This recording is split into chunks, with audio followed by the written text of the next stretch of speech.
হরে কৃষ্ণ। আমাদের আজকের আলোচনার বিষয় হৃদয় মন্থন। আমরা সবাই সমুদ্র মন্থনের কাহিনী জানি। যখন দেবতা এবং অসুর মিলে সমুদ্র মন্থন করেছিলেন, সবার আগে কিন্তু অমৃত ওঠেনি, উঠেছিল ভয়ঙ্কর বিষ। তার নাম হলাহল। সেই ভয়ঙ্কর বিষের এমন প্রভাব, পুরো সৃষ্টি ধ্বংস হয়ে যেতে পারত। তখন ভগবান শ্রীকৃষ্ণের অনুরোধে দেবাদিদেব মহাদেব তার গলায় এই বিষকে ধারণ করেন। তখন থেকে তিনি নীলকণ্ঠ হয়ে যান। তো আমরা এখন আমাদের হৃদয়কে মন্থন করছি কিভাবে?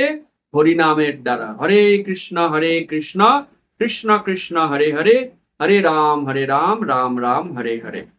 অতএব এই যে হৃদয় মন্থন হচ্ছে হরিনামের দ্বারা, প্রথমেই কিন্তু অমৃত আমরা পাবো না, প্রথমেই বিষ উঠবে। সেই বিষ হচ্ছে কাম, ক্রোধ ইত্যাদি বিভিন্ন ভাবনা। কোন জন্মে কোন খারাপ কাজ করেছিলাম, সেই সমস্ত অশুভ চিন্তা, খারাপ চিন্তা আমাদের মনে আসতে পারে হৃদয় মন্থনের সময়। অনেকেই প্রশ্ন করেন, জপ করার সময় খারাপ চিন্তা আসে, এটা স্বাভাবিক, সহ্য করুন, সহ্য করুন। একটা সময় অমৃতের আস্বাদন হবে, ততকাল ধরে সহ্য করতে হবে। আরেকটি বিষয় এই প্রসঙ্গে বলা যায়, জপ করা মানে চেত দর্পণ মার্জনম। আমরা হৃদয়ের দর্পণটিকে ঝাড়ু দিচ্ছি। যদি একটি ঘর দীর্ঘকাল বদ্ধ অবস্থায় থাকে, চারিদিকে ঝুল হয়ে যায়, ধুলোয় ভর্তি, যখন আপনি প্রথম ঝাড়ু দেওয়া শুরু করবেন, গোটা ঘর ধুলোয় ধুলোময় হয়ে যাবে।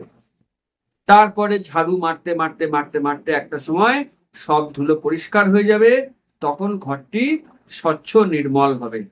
তেমনি আমরা আমাদের হৃদয়ে ঝাড়ু দেওয়া শুরু করেছি হরিনাম করার মাধ্যমে। এখন ধুলো উঠবে, সেই ধুলোয় গোটা হৃদয় ধুলিময় হয়ে যাবে। এটা আমাদের সহ্য করতে হবে। একটা সময় ধুলো পরিষ্কার হয়ে যাবে, তখন আমরা আমাদের হৃদয় দর্পণে ভগবান শ্রী শ্যাম সুন্দরকে দর্শন করতে পারবো। অতএব ভক্তগণ, সহ্য করুন, বিষ সহ্য করুন, ধুলো সহ্য করুন, হরিনাম পরিত্যাগ করবেন না। হরিনামের যে কীর্তন, সেই কীর্তনের অভ্যাস প্রত্যেক দিন আমাদের চালু রাখতে হবে। একটা সময় আসবে যখন বিষ থাকবে না, ধুলো থাকবে না, শুধুই অমৃত আর ভগবান শ্যাম সুন্দরের অমৃতময় দর্শন। হরে কৃষ্ণ।